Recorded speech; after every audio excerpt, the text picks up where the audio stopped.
hooked up with Mikie Mahtook. Got the boys in. I got Lloyd. We got J. Mitch. We got Jackie Boyd. He tried to jump up and he might have knocked it in. Good timing. Let's go. What a start to the Monday. I mean, I'm from Lafayette. My boys will come in and say, oh, God. So me and Joe on the ground. I got Joe in the headlock. And he's sitting there. He's punching me in the stomach. Like, punching me. Here, is everyone sitting around? Who here thinks Chico can practice today after having 5 full beers? And he goes, Chad Jones, right? Chad's been with the team 6 minutes. For 7 minutes, right? Chad's like, no, man, I don't think Chico can practice today. And I was like, I look back and I'm like, Jesus Christ. I saw you there. You were more fucked up than me. On the spirit plane had some issues, I think. She was sleep farting. you heard her or you just thought it was her? I sat right next to her. I smelled it. Whoa. What was that? Time for the show.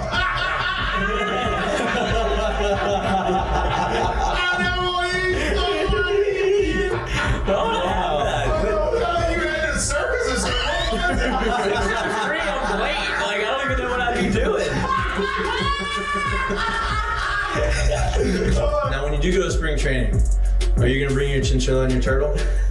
My dad tell you about it? The SEC is, God, they hate fat people. I mean, I get crushed for that. You know what I mean? It's like, come on, man.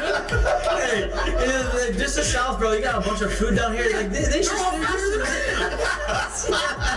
Players, look at Lloyd. You know what, Lloyd? You're looking for a recruiting coordinator, coach. I'm here.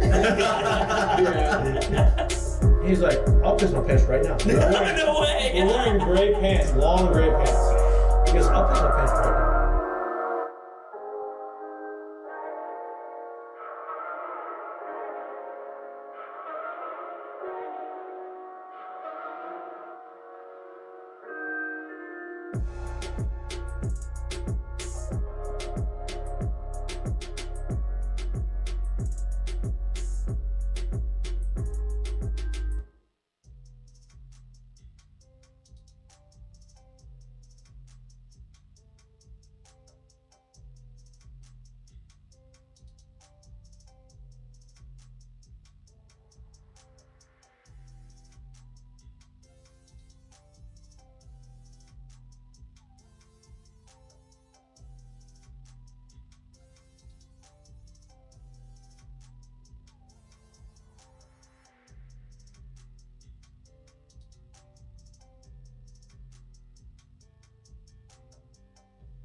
Hello. Welcome back to Mik'd Up. Today is Wednesday, October 30th.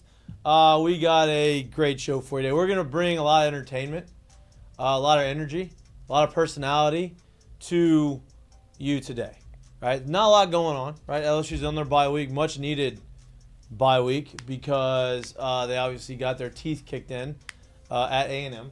They got to lick their wounds, kind of figure out what to do, and then move on to next week against Alabama. But the beauty of this conversation is all is not lost. Right? Everybody talks about, what's going to happen if they win out? Are they going to be in the playoffs? They're going to do this, they're going to do that. I think you win out, you're definitely in the playoffs. Also, if you win out and A&M wins out, you have an opportunity to play them again in the SEC tournament, in SEC championship. I keep saying tournament. SEC championship. It feels like a tournament right now. Elimination games all over the place. SEC championship game. Now, obviously, if Texas A&M loses to Texas at the loses to Texas at the last game of the season, and Texas does not lose again, I believe Texas would be in there. But if A&M does win, stays undefeated, LSU has one loss, they will play Texas A&M in the championship game of the SEC championship. Now, is that a good thing? I don't know. But all is not lost. Playoffs are still on the horizon. Obviously, got to get through Alabama. Crazy thing about that whole situation is when you go read these articles and you say, oh, key wins, right?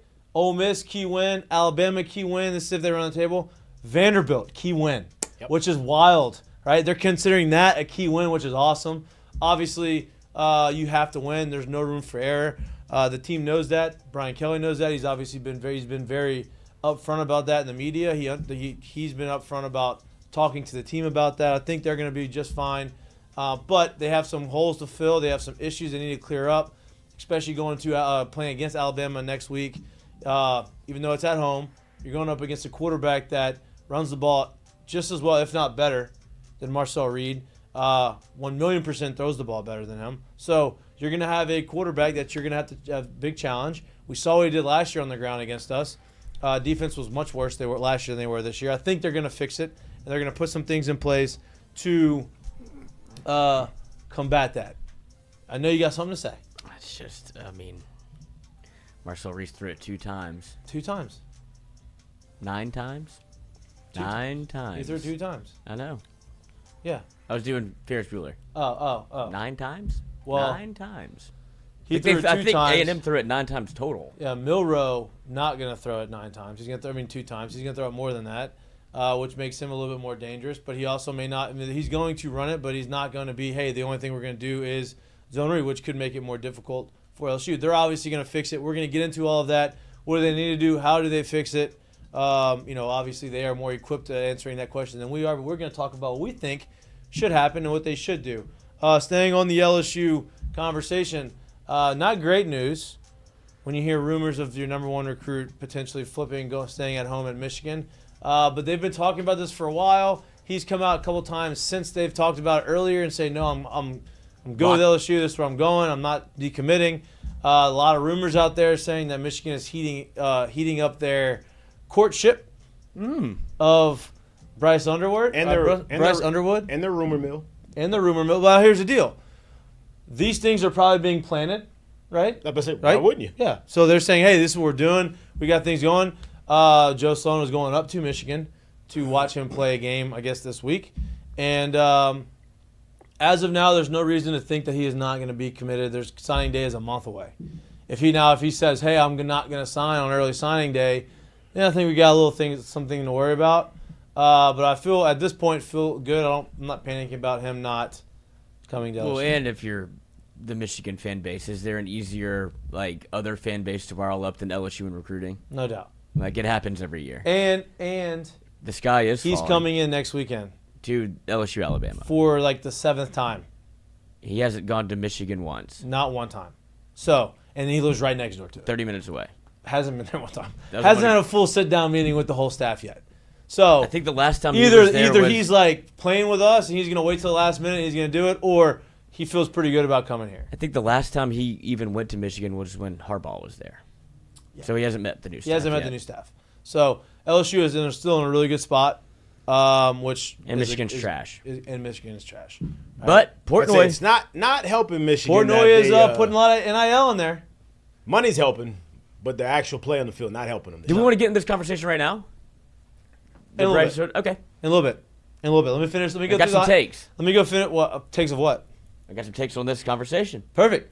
Let's get to it after the Heineken headlines. Baseball. Let's finish the Heineken headlines. We're going to talk a little baseball after. We're going to talk in the Heineken headlines, and we're going to talk about it after you have your takes, right? Obviously, the World Series is still going on. The Dodgers did not close out the series last night in New York. The Yankees finally got off to Schneid and scored some runs, had some big hits, came from the bottom of the lineup. They won 11-4. They extended the series. Now you have your ace on the mound again. I would imagine that I would predict they're going to win today. Garrett Cole versus Jack Flaherty on the mound in New York City. Dodgers are playing not only against the players on the field, they're playing against the fans because the fans are more aggressive than the players. Fans are going out there and making sure they can do. The A-Rod was talking about the game. A-Rod was notorious for knocking balls out of gloves whenever he's running down the baseline. What do I do? He was shocked. The guy in the stands knew exactly what he was doing. And look, he came out in an interview and said, we prepped for this. We said we're gonna D up, baby. We are going to fucking D up. If the ball comes next to us, they planned this. If the ball comes next to us, we are going to get it out of the. And not only to knock it out, this guy. Let me tell you something. Punch. There was a Rip it moment of, open. And you gotta look, they're double teaming him. there's a moment of extreme panic that's going through Mookie's mind right here. This is one of the.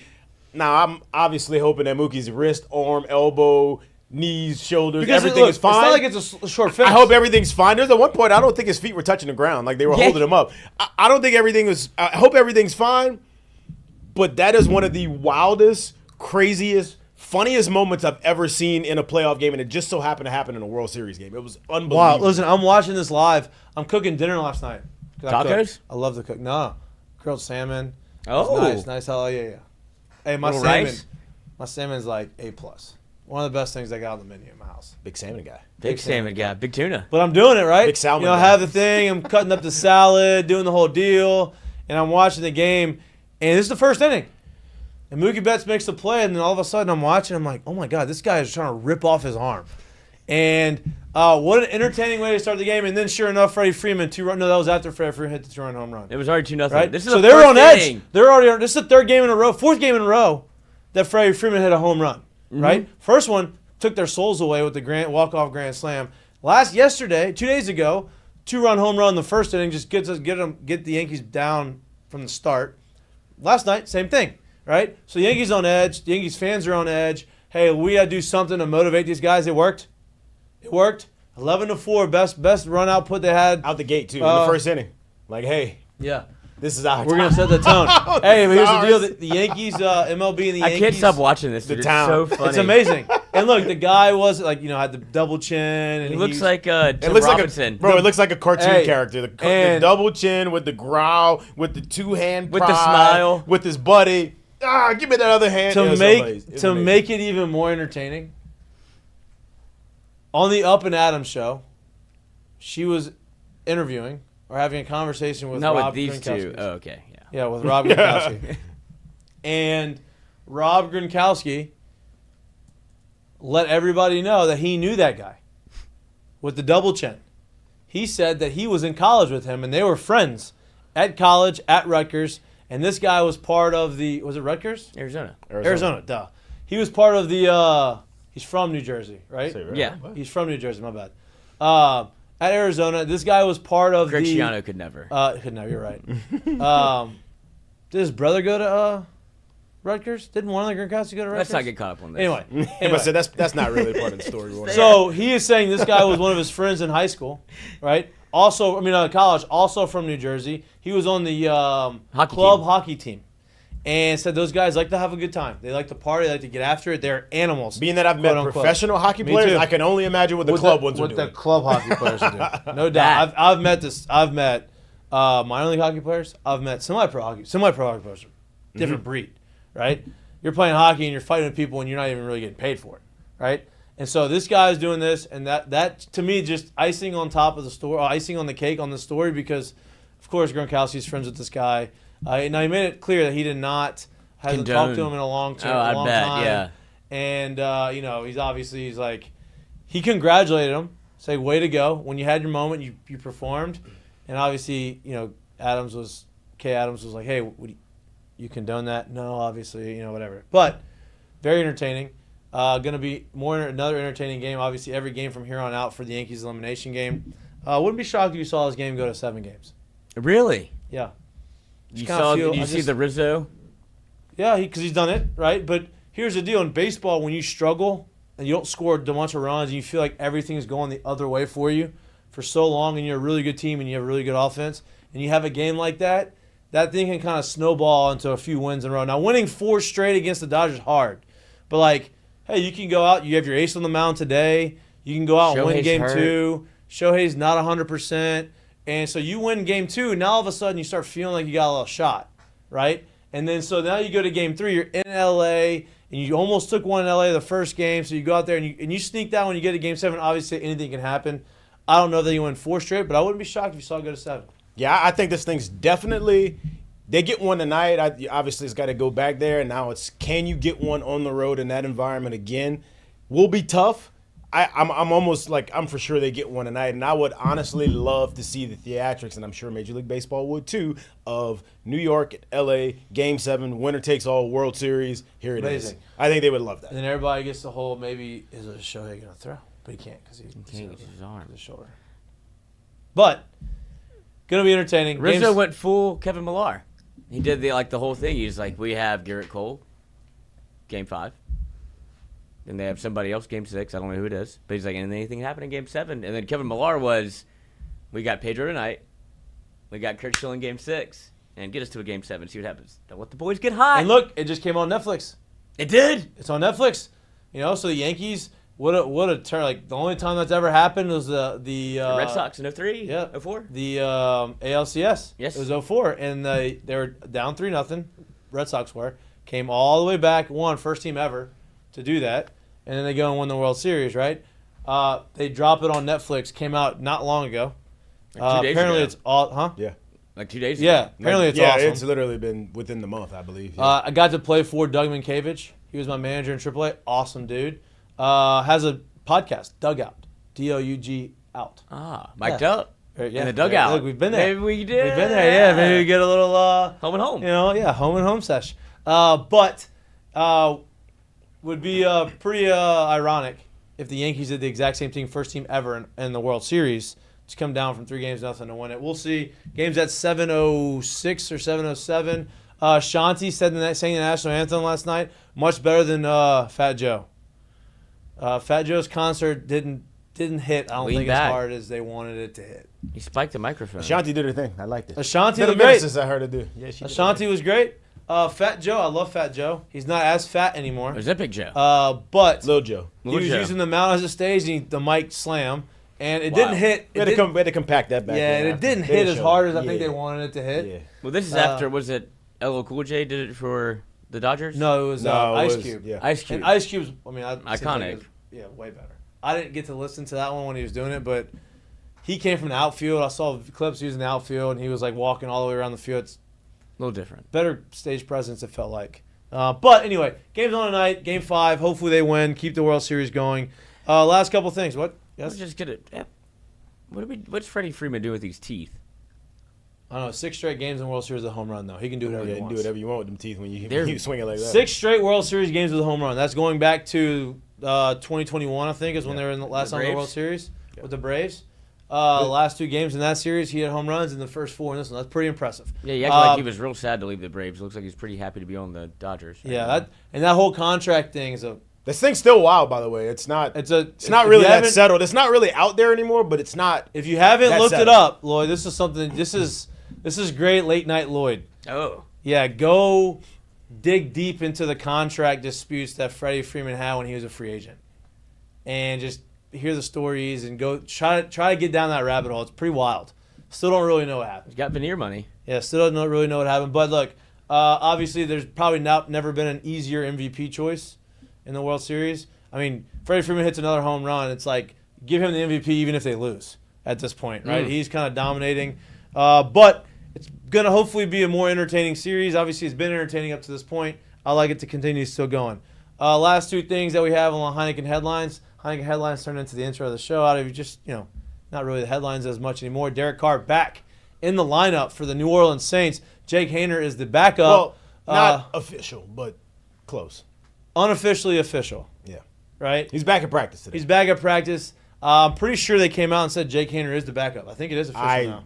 I mean, they didn't say he's for sure, and he didn't practice in full today. So Yeah. whatever that means on today. Feels like he's back, right? You have the bye week next But week. just knowing obliques, like I think you've dealt with oblique before. Yeah. I have before too. Yeah.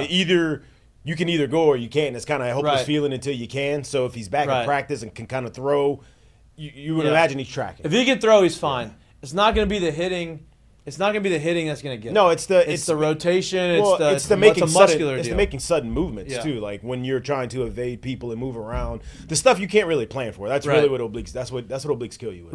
Right. So we shall see. But if he comes back and the Saints end up winning games, and if they continue to do these things, just in time to get the middle of the road first round pick, right? Could be a top 5 pick, top 6 pick potentially with the way they're going right now. He comes back and they end up getting to 8 and 9 on the season. It seems like they'll be right back in the middle of the round picks and stay there and give Dennis Allen another year, and Mickey Loomis stays around. But if they do somehow lose to Bryce Young, who is now named the starter again in Carolina, and they lose to the Panthers, who are 7-point underdogs to the New Orleans Saints right now, who have lost 6 straight games. If they do that, I feel like, Jerry feels like, in the bye week, Dennis Allen, see ya, buddy. Because now you have an interim guy and you got 2 weeks to prepare for the next team. We shall see. Yeah, I would imagine there's not much easy sleep in the Allen household right now because, like you said, former number 1 overall pick who's been benched this year, who just had his first start again last week, lost again, will play again this week against the Saints. If they were to beat the Saints heading into a bye week, I can't imagine that's really good for Dennis Allen moving forward, especially if you do get your starting quarterback back. We did talk to Nick Underhill this morning. Oh, yeah, of course. And he said, obviously State's insider, probably the inside. He lives there. In the and belly. he was like, do not be surprised if they run this thing back and blame it all on injuries. They want Mickey Loomis back. They want Dennis Allen back. 100%. I mean, I wouldn't be surprised at that either. I'm just saying, like, I think this would be the straw that broke the camel's back. Because what they're gonna hang their hat on is like, look what we did the first 2 games or whatever. Hey, but here's the issue. Yes, those first 2 games were great. You are the oldest team in the NFL with the highest payroll. That's not a good combination for not sustaining injuries for the next year. At least, yeah. You know, like 100%. it's harder to get younger when you're spending so much money right now, and all of your really good players are aging out. And look, I get it, dude. It's the NFL. When you lose 6 straight, and you're about to get your quarterback back, and you were to lose to this team the way they're playing and how in disarray everything is there, it's just hard. I don't even care if it's a 3-0 or 6-0 win. You just need to be able to walk away with a win, and I think all is fair for at least a little while. You lose this one, it's very hard for me to believe you're coming back. If we win 3-0, that's embarrassing. Of course it is, from the fan side of it, but I think if you're on that side of it, you're fine. When the score last week, we had 5 points. I was like, of course. It's going to be this weird score today. Because it was like, was it 9-5? No. 9-5. It was 9-5. Working every day. What a weird score. But if they lose, I feel like they're out. We'll see what happens.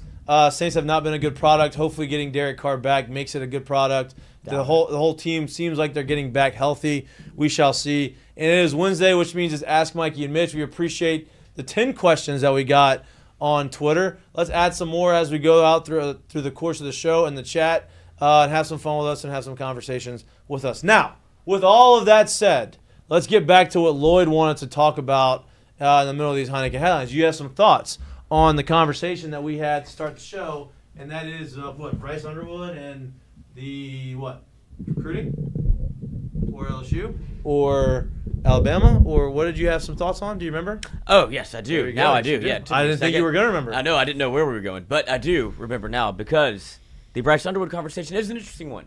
Okay. Well, you dive into what Michigan – like, I compared it to Bryce Underwood. This is like if LSU didn't offer Ryan Perrilloux and didn't make a run at him. So that's what I was saying. Is this you feel like this is Ryan Perrilloux again, but they're on their end? On their end, where it's like, of course you're going to have to make a run at some point to have a 5-star quarterback who is head and shoulders above everybody else in the country, it feels like. Like Bryce Underwood feels like he could play and start as a freshman.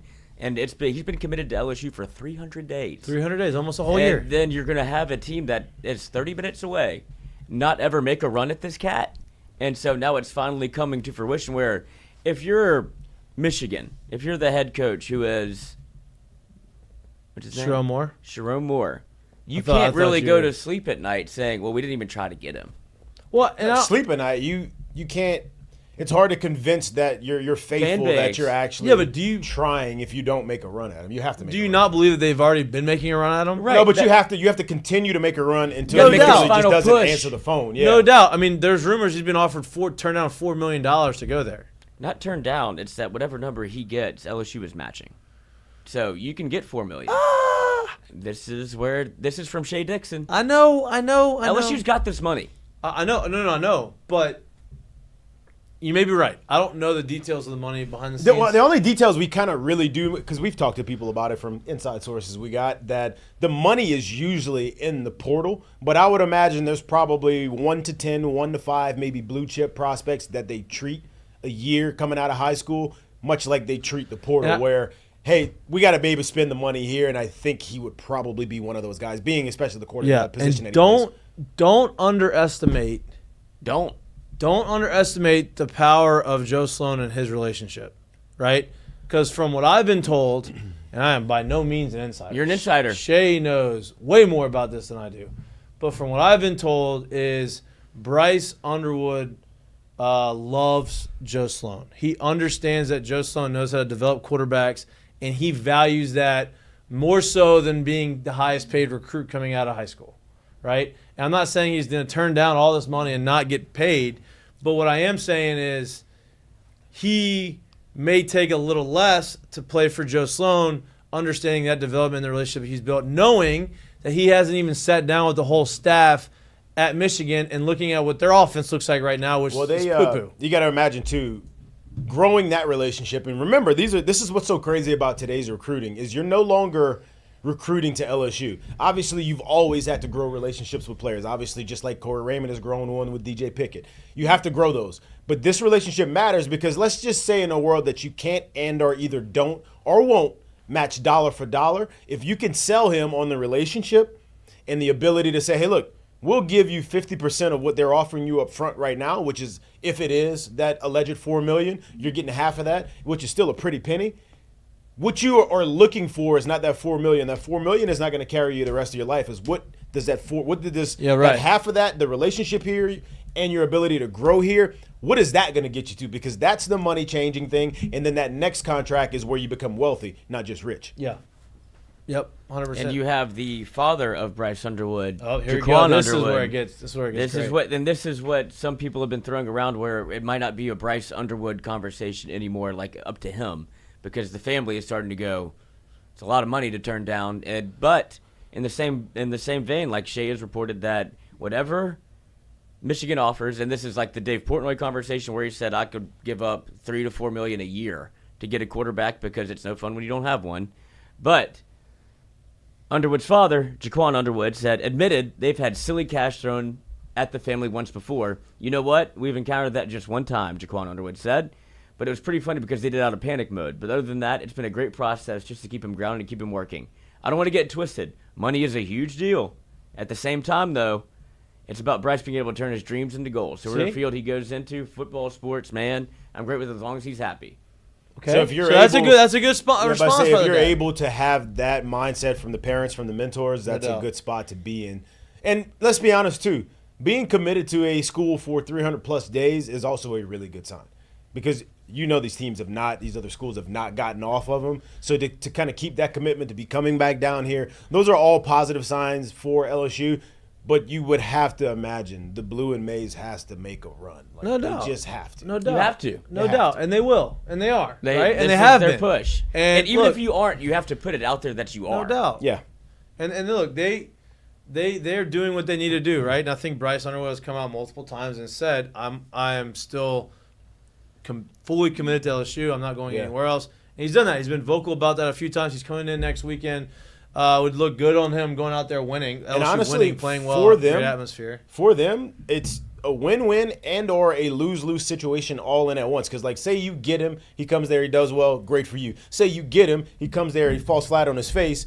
It is what it is because of who he was coming into that situation. And if you didn't go after him and you didn't do it, it looks bad on you anyway. So, like, they kind of have to do this. Well, here's my take on this too, right? Like, if you want to look at when Michigan was good, right? When Harbaugh was there, right? The last few years of Harbaugh was there, and they had J.J. McCarthy. First 3 years of J.J. McCarthy or 2 years of J.J. McCarthy was not good, right?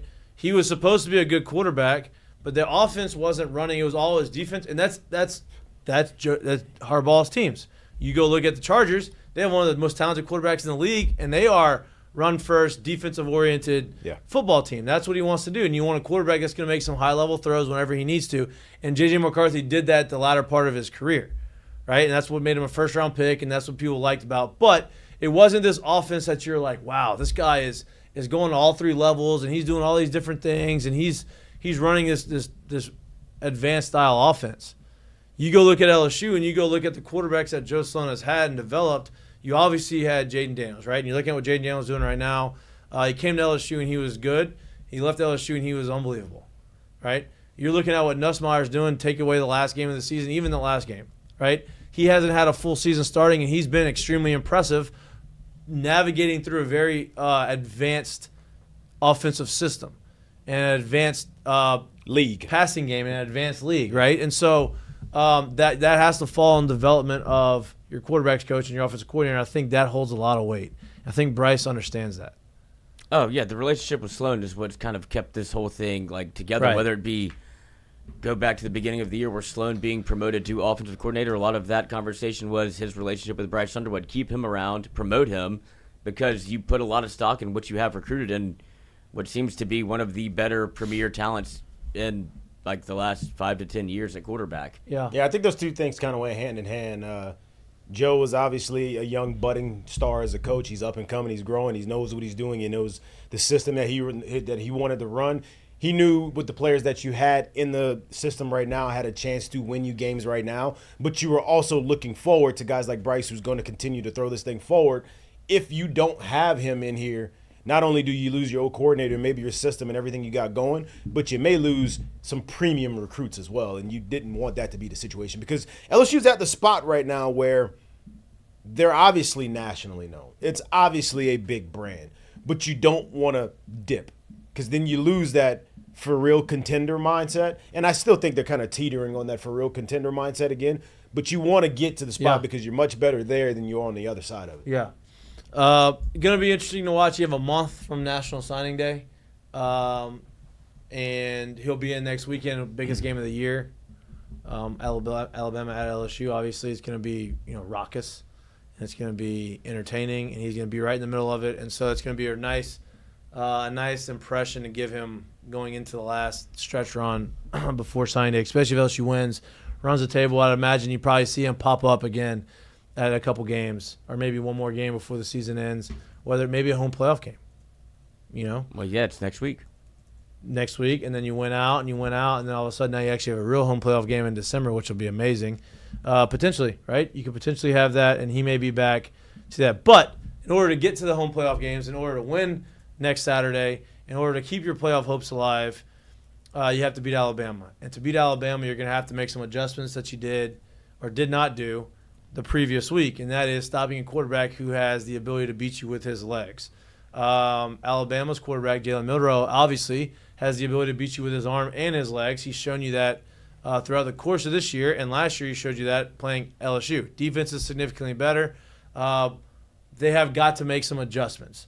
As far as those adjustments, Jay, what do you feel like? What do you need to see from them to say, okay, I see it, I listened, I heard it, we're coachable, and we made some changes, and what do you need to see for them to feel like, okay, I'm confident in them being able to contain them? I'm not saying stop them. Contain them enough to where they're not just running all over us. Well, shit. I mean, we're not going to see anything until they actually go out there and play this game. So there's not much I could sit here and say I need to see from them. No, but what do you like? I'm talking about as far as like scheme wise. Like, what would you? How do you defend that scheme wise defensively? Well, they didn't plan for it at all. Like, it's very obvious when you watch the way they played it last week that they did not plan for it. They didn't have an extra man hanging over. They did not contain the edge on those situations. They didn't. Marcel Reed, if you go back and watch the game and you watch right after the game, on the field in the interview, Marcel Reed straight up said they didn't account for me a lot of these times, so I just kept the ball. And he can tell that by how they went about the reads. They didn't plan for it. So I would imagine, I know for a fact, you're going to play Jalen Milroe. You are going to practice the hell out of doing these things the right way because that's what you're going to plan for. Everybody knows this isn't, we're no longer in 2015 where people are trying to figure out how on earth to stop it. They just didn't plan for it. Right. So now that you plan for it, people have a better idea how to stop it. But with that being said, you got to understand, Jalen Milroe is still Jalen Milroe. He's going to get his. You have to contain, not stop. You're not going to pretty much stop it. You're going to need to be better at containing it. What I do have confidence is it's been pretty obvious through the course of the year and how this year has gone. Blake has done a very good job at putting game plans together, and the team has started to play like a team. like we talked about before, was we didn't sit here and say, oh my God, they got a whole bunch of just absolute standout dog for top of the first round type of players. They were going to have to play together as a team. As games went on, you've seen them start to do that. Well, they're going to need to do a lot of that this week, and they're going to need to be able to make Jalen Milroe play from inside the pocket. And the better you can make him play from inside the pocket, the better chance that I think this group that's playing well together as a team has a chance to contain them and stop them and make a run and get a win in this game. So I'm looking at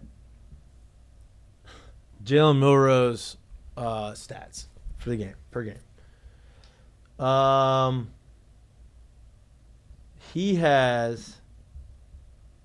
They've played how many games? 8 games? First game of the season, Western Kentucky, 79 yards rushing. USF, he doesn't love playing USF, huh? We didn't even get he didn't He play didn't him even get to last year. You had the lacrosse player play. 12 carries, 2 yards against USF. But then Wisconsin, 14 carries, 75 yards. Georgia, 16 carries, 117 yards. Vandy, 7 carries, 10. South Carolina, 18 carries, 36 yards. 14 carries, 11 yards. And then Missouri, 11 carries, 50 yards. So he's had 2 really good rushing games, 1 really, really good rushing game. But he's thrown the ball a lot better than he has in the past. He hasn't been he's extremely explosive, and that has not changed. But he hasn't been as explosive as he was last year. But he's got that in the tank, and he's going to do that. You know it's going to happen. You have to count for him always because at any given moment he can take the ball 75 yards. I'll be honest with you. Like, this is going to be a game where points are scored. I am more worried about the flaws and the youth and the inability to run the ball that we showed right. 100%. Offensively coming into this game, right? You gave a unit, a team, a program like Alabama, who just came off of skunking someone, right? 34-0 win in a spot where we kind of thought like, oh, man, will they get it together right here? 34-0 win. You give them 2 weeks to now come into this, and you just showed your worst performance. So now they know what you struggle with. Now they know how they can disguise things. Now they know how they can put a game plan together to stop this offense. I'm more worried about us offensively being a cohesive unit to being able to keep up and score and push that thing forward the way we need to. Yeah, and look, and Brian Kelly has been very vocal about that.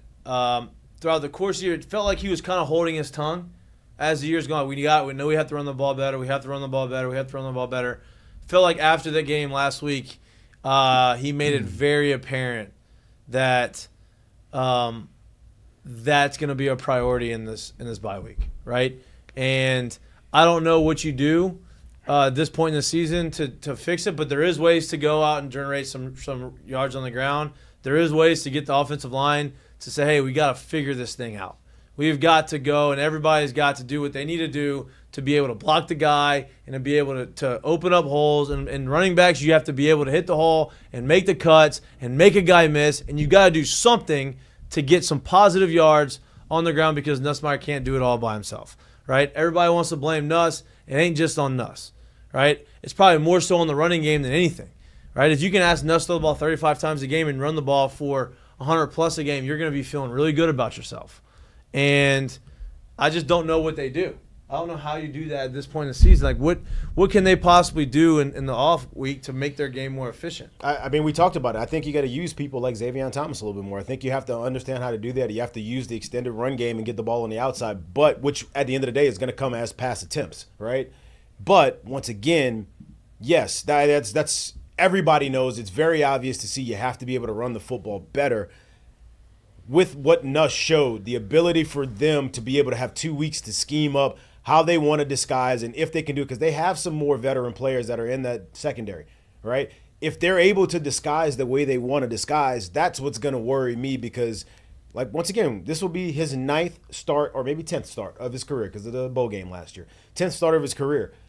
This was his first real roadblock where you're like, oh, shit.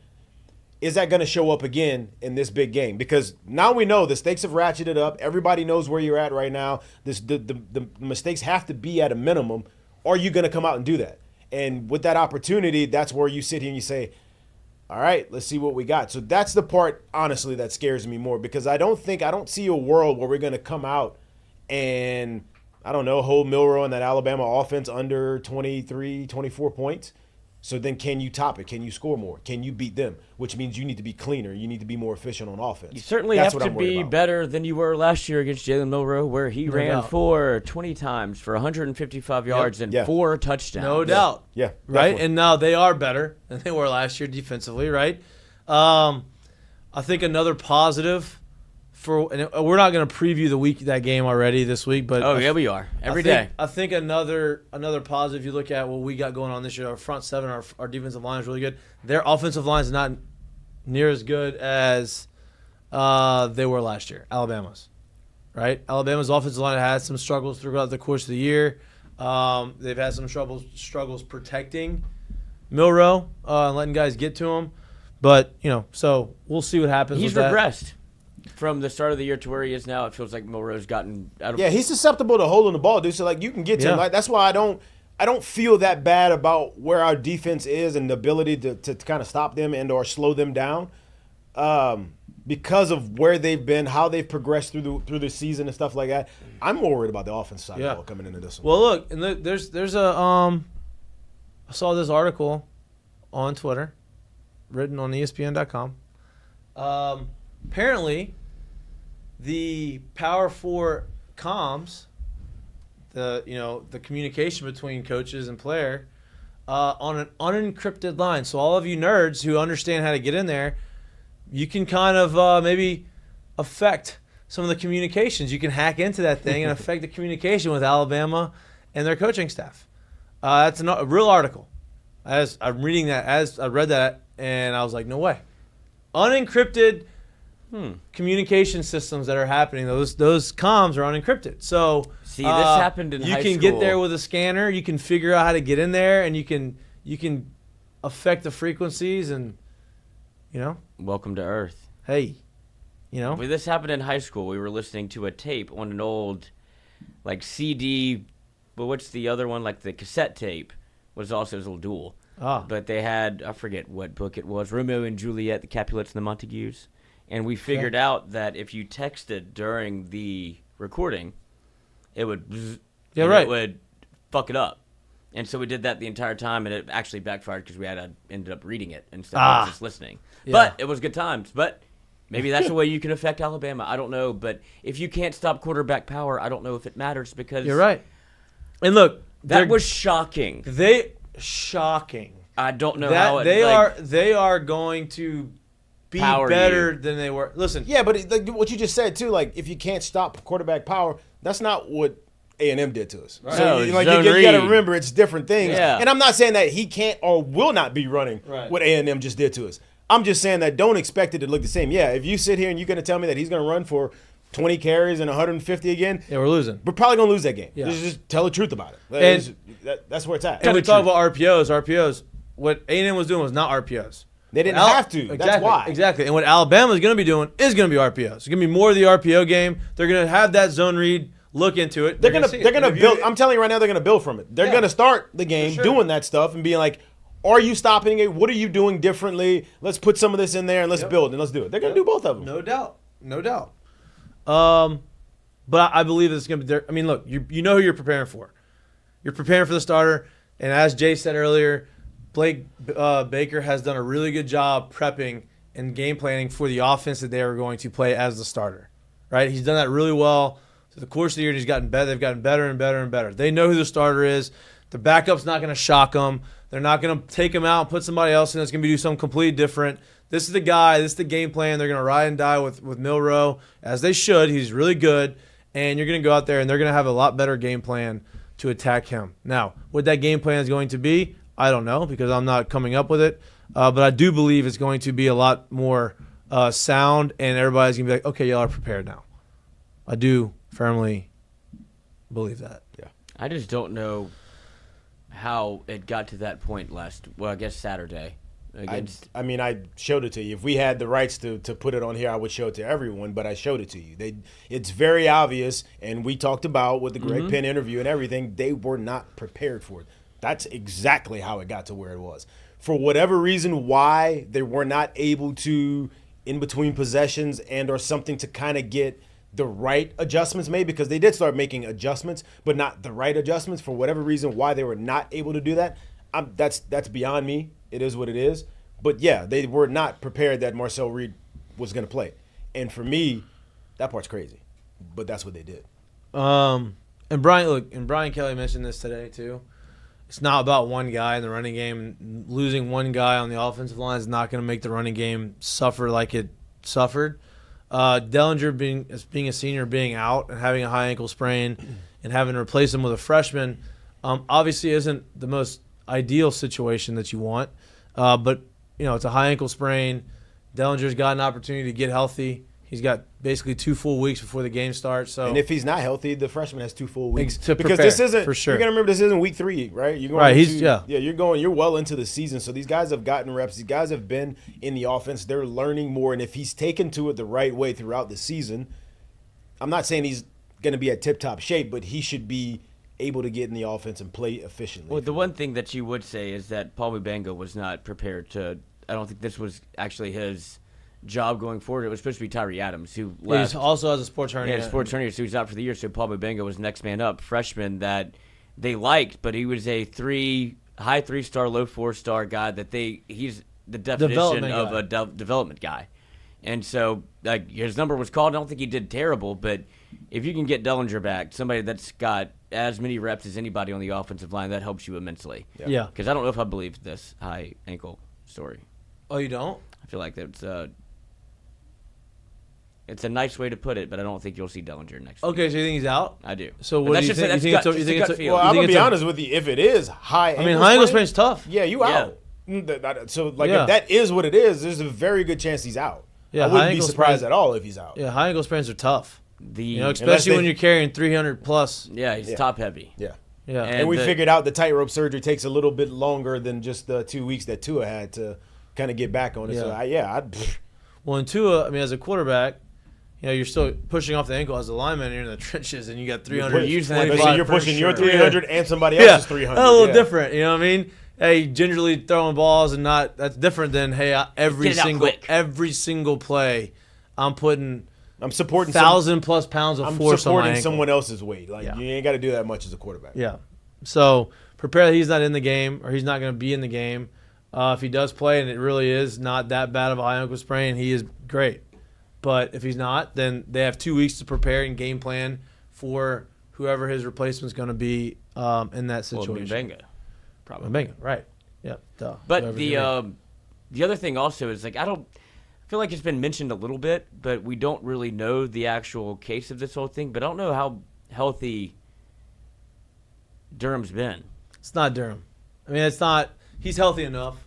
You know what I mean? He came out the game a couple times last game because of the foot. But he had some explosive plays. Yeah. He had a 40. Yeah, but he's not at the top end of it. For sure, but I think even if he was at the top end, based off what they were doing last week, I don't know how much. Because here's the deal: not only it wasn't because they were running it and weren't running it; it was because they stopped.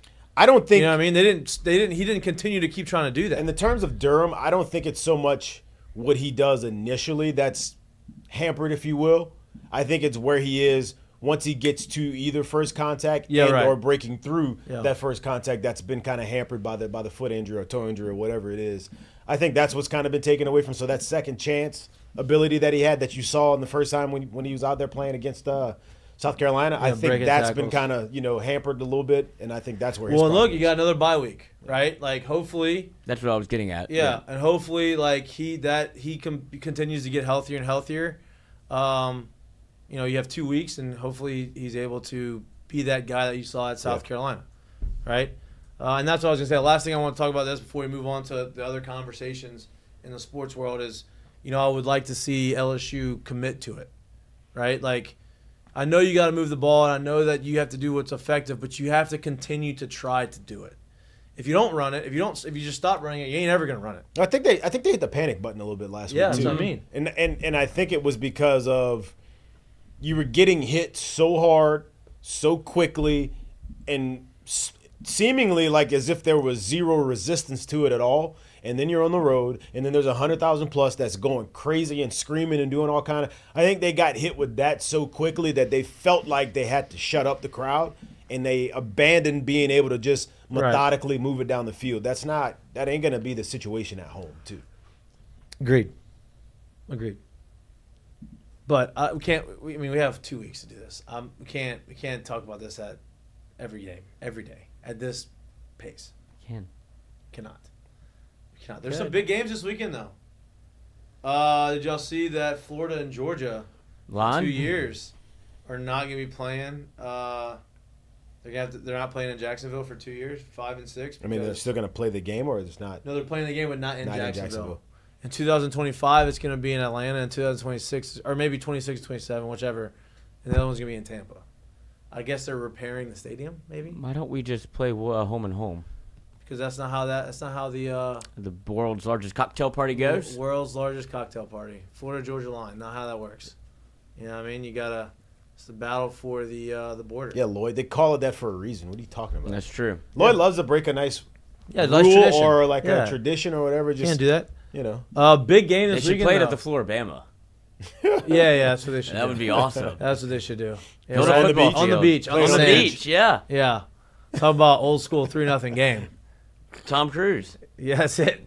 That's it. 3 yards in a cloud of sand. sand. Sand. Sand. Some water, some sand. You could just jump in the water when you're tired.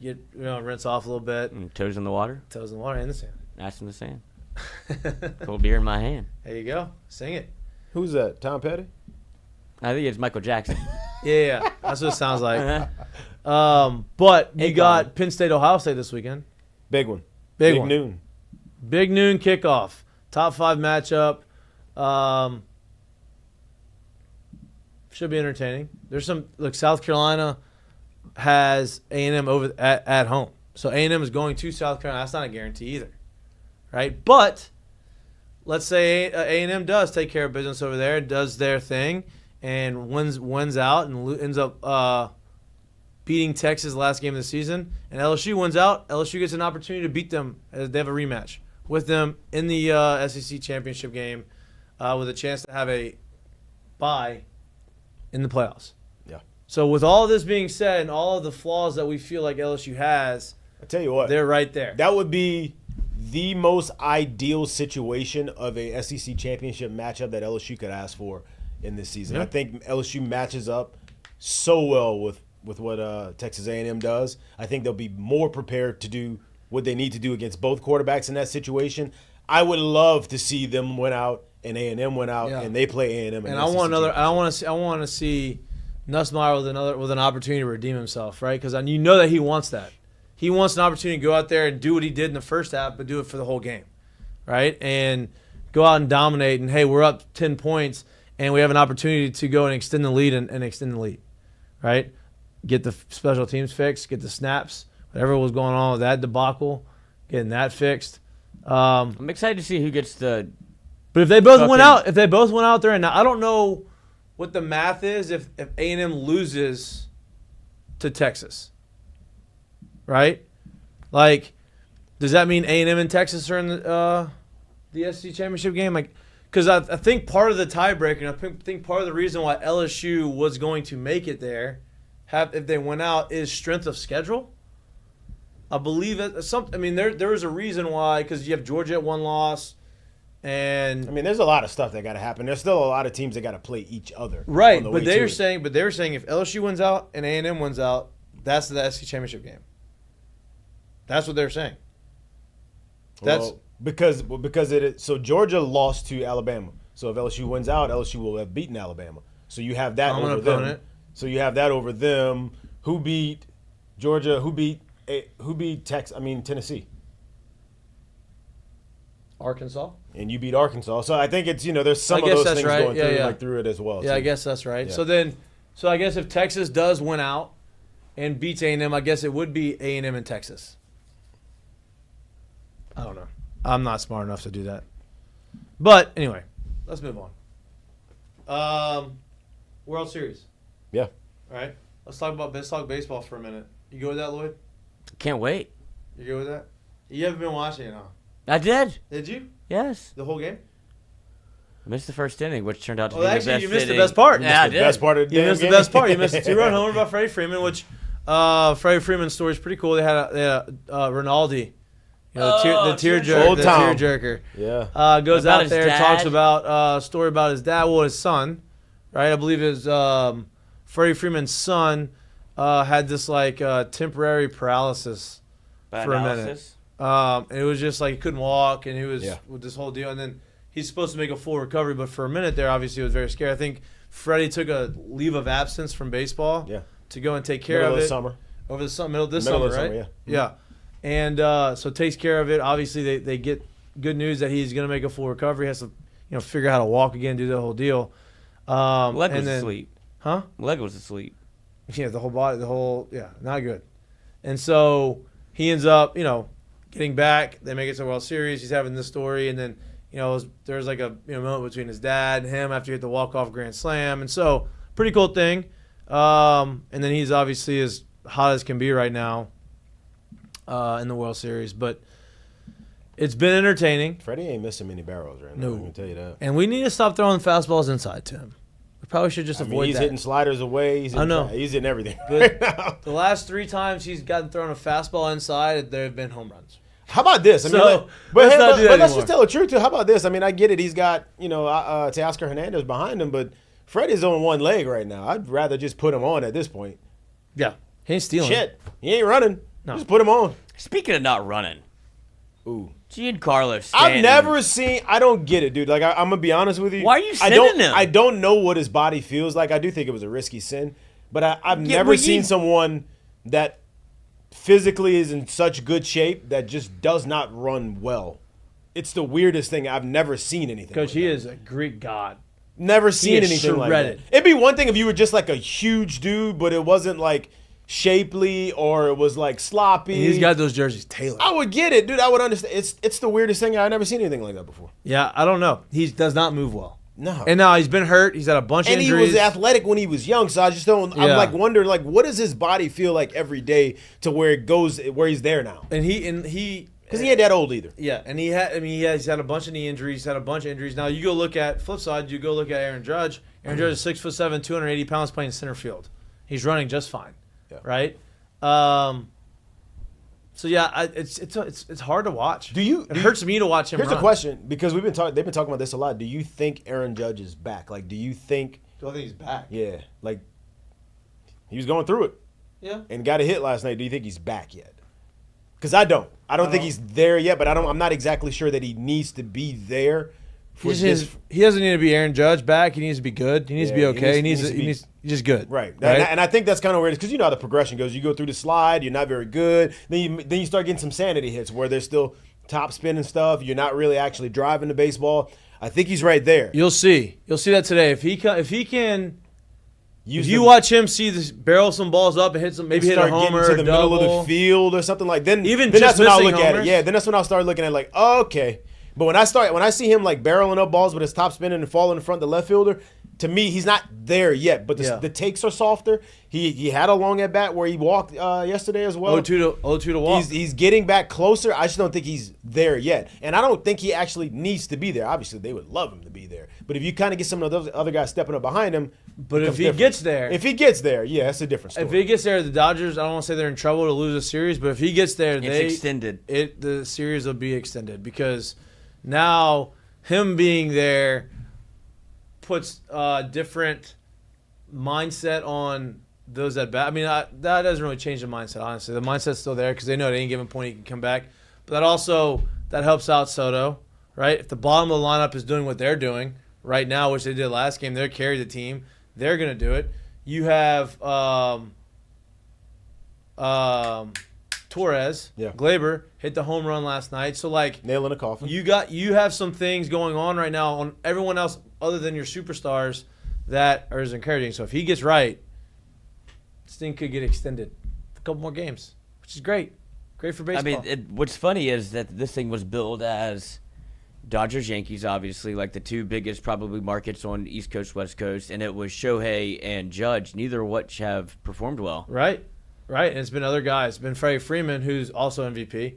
Mookie Betts has performed pretty well, MVP. Those other guys have stepped up, right? And then you've had some guys that aren't MVPs. Anthony Volpe, who hit the grand slam yesterday, which they love him. We'll get to that. We'll get to him. We'll get to him a little later. Yeah. But that was a.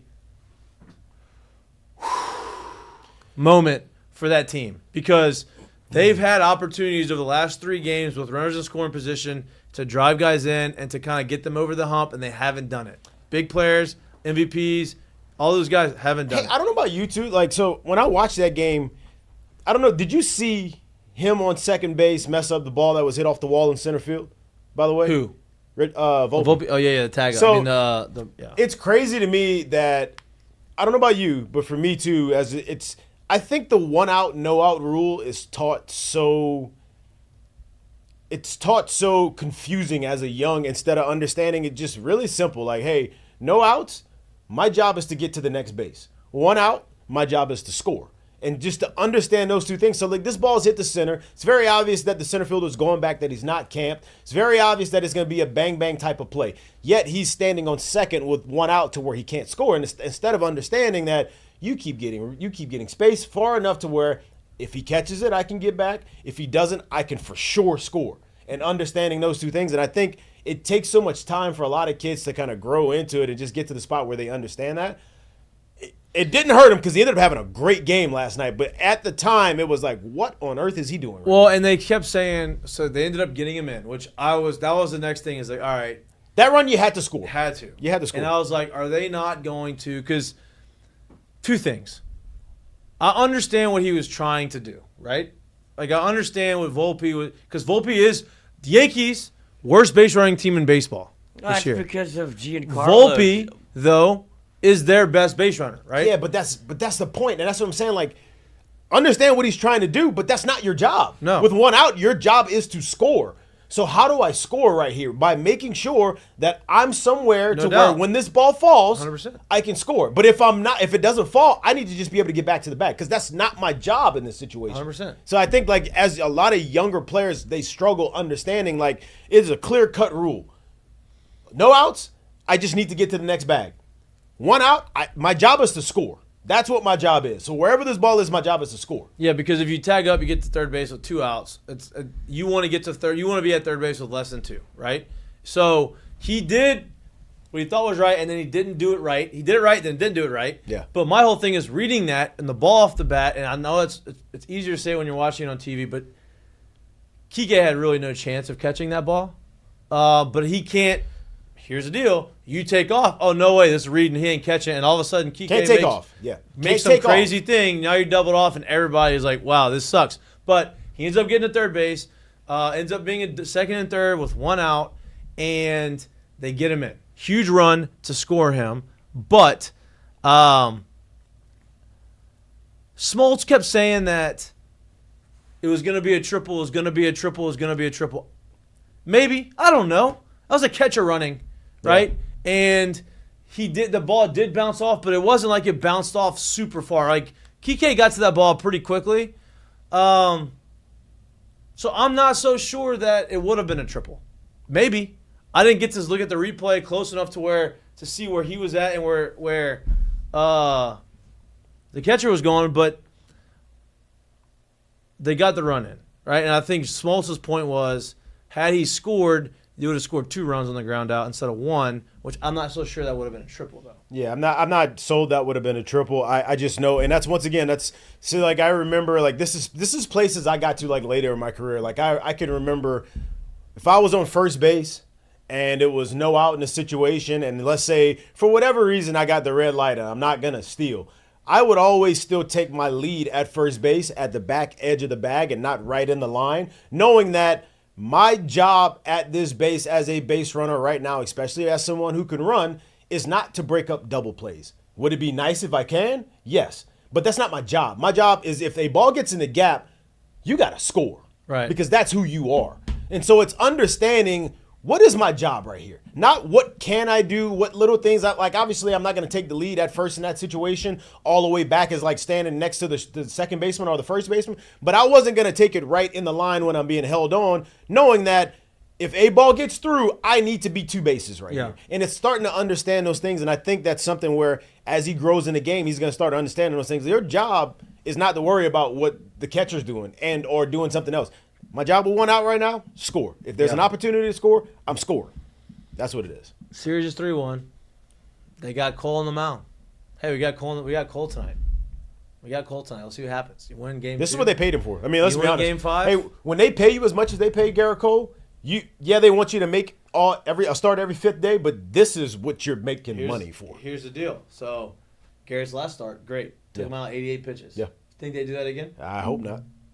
You think he learned his lesson last time? Aaron? Yeah.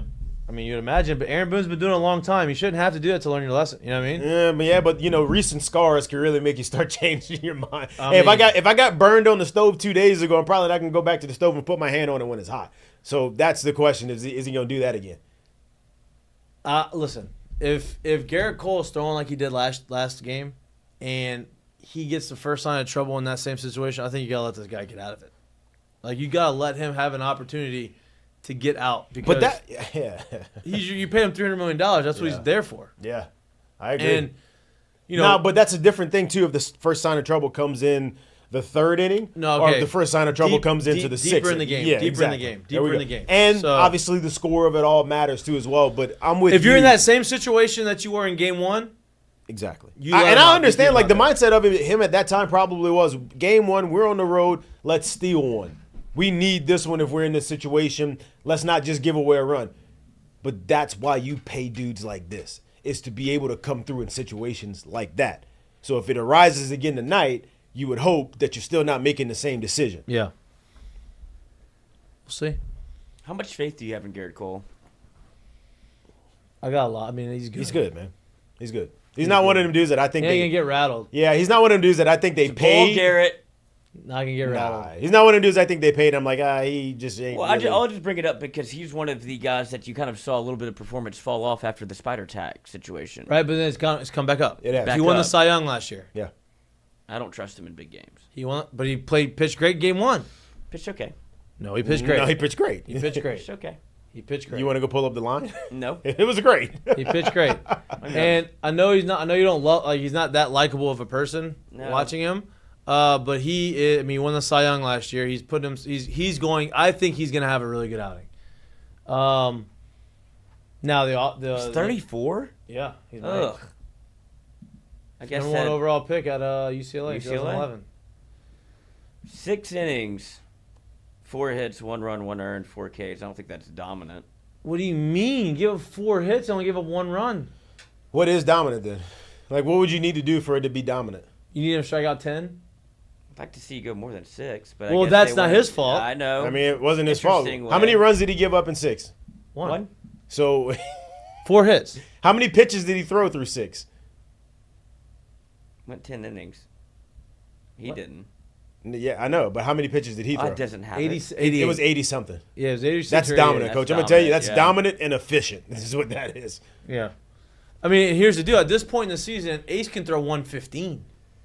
You know, like Maybe not him, but maybe. yeah, but maybe. you know, like you've seen guy back in the day. You have your Ace. I can tell you what. what. Still got the velo and got the life on the fastball. You still got to throw 110. I can tell you what. Even with him missing the part of the season that he missed this year and coming back, I'm comfortable with him getting to 100. So I don't know why he wasn't in that mindset of feeling like, or in the mindset of feeling like, hey, he's at the end of it. And look, the other part, the only other part of it is their bullpen has been dominant too, and so the bullpen has carried them. They've pitched really well. Yeah, but that's even more so a reason why, like, hey, I don't need to spend this right now because if I can get what I can get out of the guy that I'm paying a boatload of money to, I got this bullpen for the next time. Because that's where they've been missing is they haven't had the starting pitching that they've needed. Neither team, honestly, has all year. Yeah.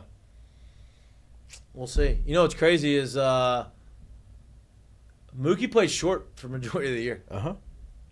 Yeah. He's back in right because he got Tommy Edman, who Tommy Edman won the NLCS MVP. So That'll I mean, be look. if the Dodgers win the World Series, that'll be a trivia question 10 years from now of who won the NLCS MVP that year, and nobody will ever be able to guess that one. unless he turns out to be like Unless he completely, unless the career, because he is a good player. No doubt. But I'm just saying he's not the upper echelon of names in the game. No if you doubt. will. Yeah. No doubt. All right, what do you think's gonna happen? You think they win? Yeah, I think we're going to Game 6. I think Garrett Cole gets it done. There's probably some late theatrics one way or the other, but I think he gets it done here. Lloyd? I think it's going to be a raucous environment again. Yeah, I think Yankees win tonight. And then you get to a game 5? Game 6? Six. Game 6.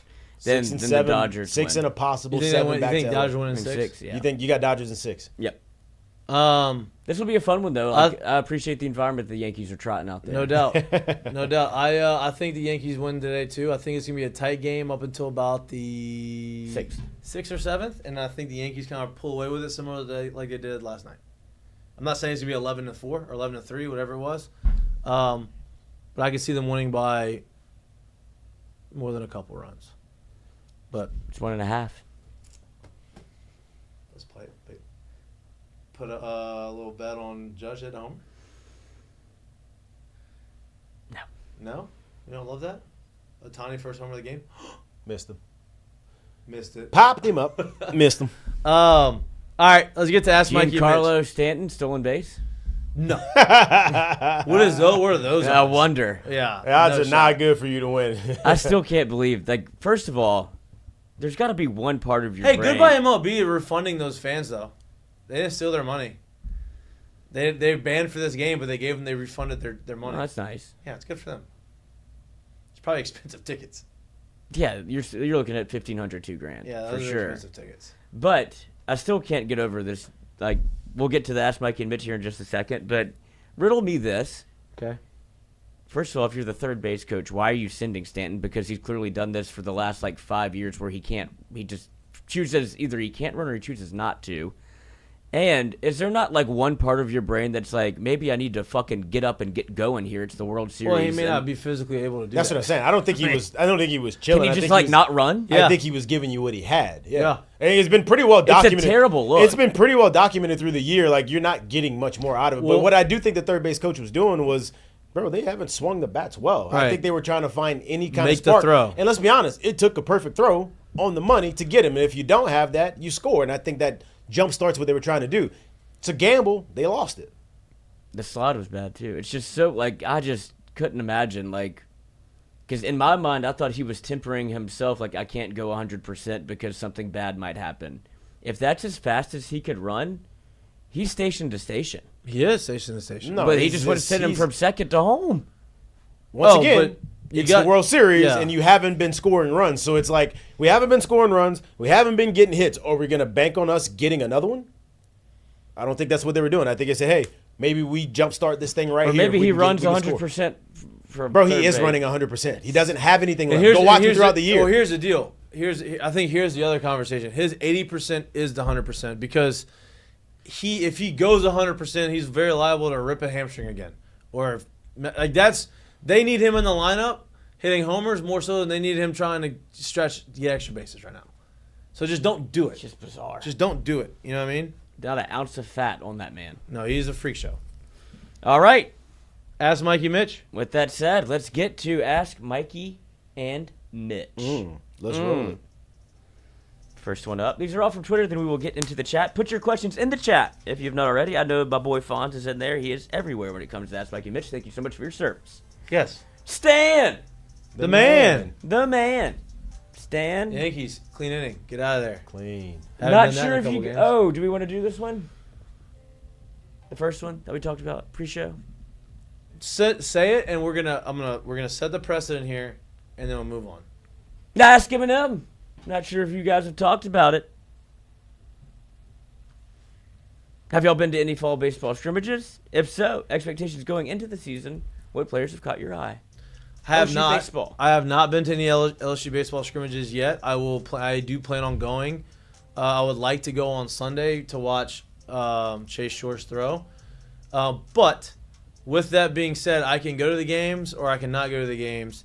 You're not gonna figure out anything right now, At all, because things that happen in the fall don't necessarily happen in the spring. I've played with guys who hit 450, 500 in the fall with 7 home runs and couldn't sniff a pitch in the spring. And the opposite. And the exact opposite. Milam was the exact opposite. He had 2 hits maybe all fall and spring going into the season, and all of a sudden, right before the season, he figured it out, got hot, and he obviously was one of our best players. So can't really rely on that. It's not something that even if I was there every scrimmage, and I wouldn't want to say, oh, this guy. They're gonna you can predict what they're gonna be because it's a controlled environment. It's a scrimmage, inter squads. Yeah. It's just, it's hard. It's impossible to determine. There's one thing that kind of sparks my interest a little bit, and it's only because of the situation. What I have heard, the little I have gotten out of this, is apparently there is a youngin, David Hogg, that apparently is doing his thing in the spring. In the fall. Now, here's why I'm bringing it up. It's only because he's an infielder. He's a middle infielder and can probably play the left side of the infield as well, on the corner. But the reason why I bring it up is because of David Hogg the second. David Hogg II is because of all of the names that we expect to actually slot into those spots anyway. So is he pushing himself into an opportunity to get more of a look? I don't know. We will see. But there is a lot of guys we expected to be in those spots anyway, right? You have Milam. You have the transfer from Utah State. You have Braswell still here as well. So where would he slide in at? Where would he get at bats at? Where would he get opportunity at? I don't know. But apparently if you watch him play, watch him move, he is someone who's making a little bit of waves, making some noise. Freshman infielder, switch hitter.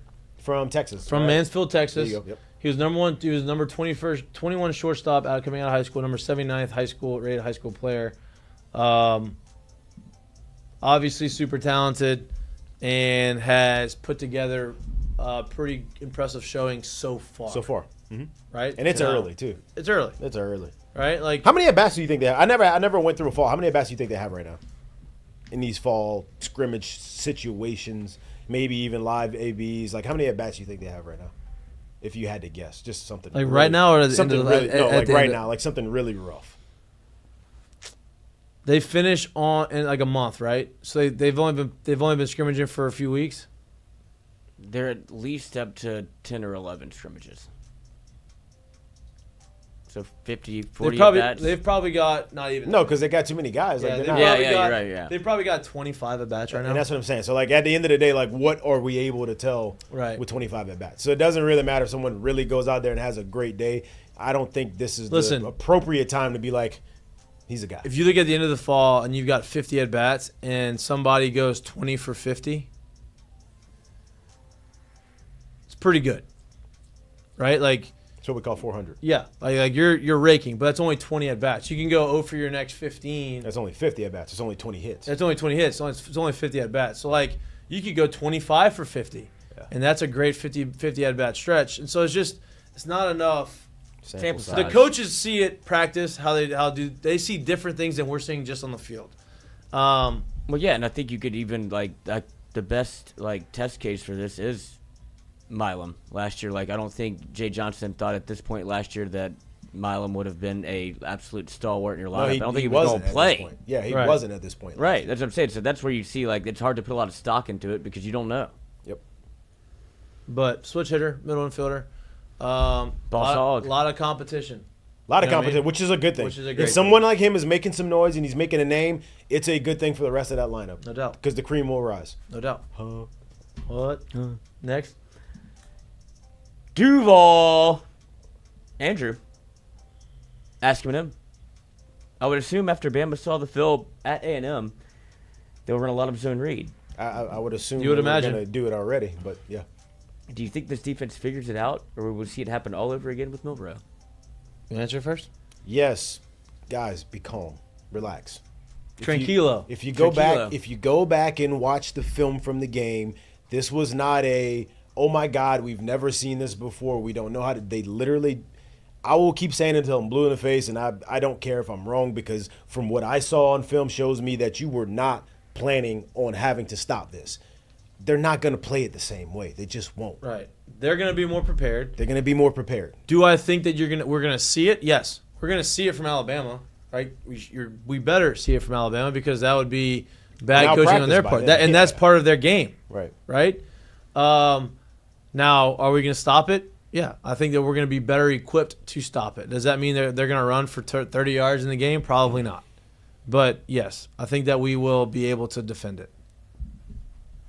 Still shocking that it is very shocking. It's one of the more shocking things I've seen, honestly. And what did I tell you? Up top. What did I tell you? Judge up top, Oppo Taco, 2-run homer. He might be back. Judge is now officially back. We talked about it. Is he back? I don't know. It looks good. He'll be back if it's a home run. And he went Oppo. He is so back. So back. What did we say too? You said, but I was like, if he starts using the middle-ish of the field, obviously that means you can use the other side as well. There it is. 109 miles an hour off the bat. Probably a home run only in that baseball park. Not a shot. The home run only in that baseball park was the ball home that run that was Freddie hit yesterday by the Dodgers. Yeah. Mm-hmm. I have seen a broken bat hit to the second deck of the right field. Brad Miller. Seen a lot of people mad and circle the bases over there. Let's see the replay. Oh, he may hit 3 today. He may Reggie Jackson this thing. Jazz. Jism. Excuse me? Are we not going to show the replay? Mm-mm. You don't get that. Not yet. You probably get it after the last out. I didn't get to see the swing. I just saw a ball in the fence and say home run. I didn't see either. But I knew that he was up because I saw Soto walk. He's back. I didn't see either. Next question. Ask Eminem. Do you think Aaron Judge breaks out of his slump and hits a home run tonight? Not really. I was literally about to say, why would you do that?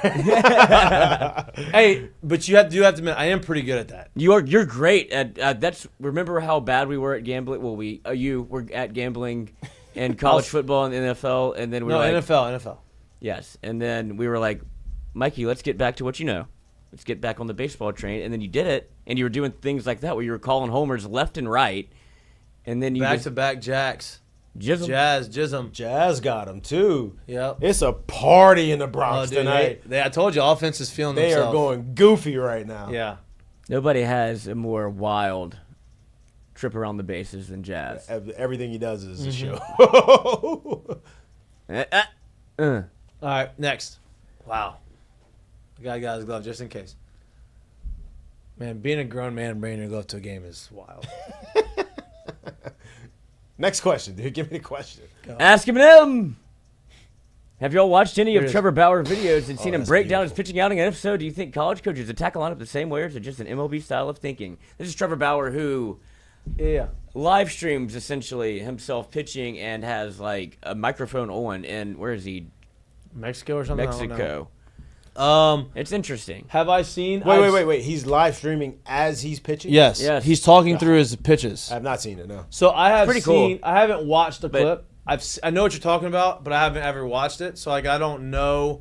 But I would imagine the way he is approaching hitters is very professional baseball like. But you use that same mentality in college, right? Like there's some sort of thing, like some different philosophies based off of metal bats. Like professional baseball, you want to throw in, right? You want to be able to establish in. Sometimes in college, they are a little bit more hesitant to throw in because it's way less forgiving. Yes, so it's easier to kind of get way jammed.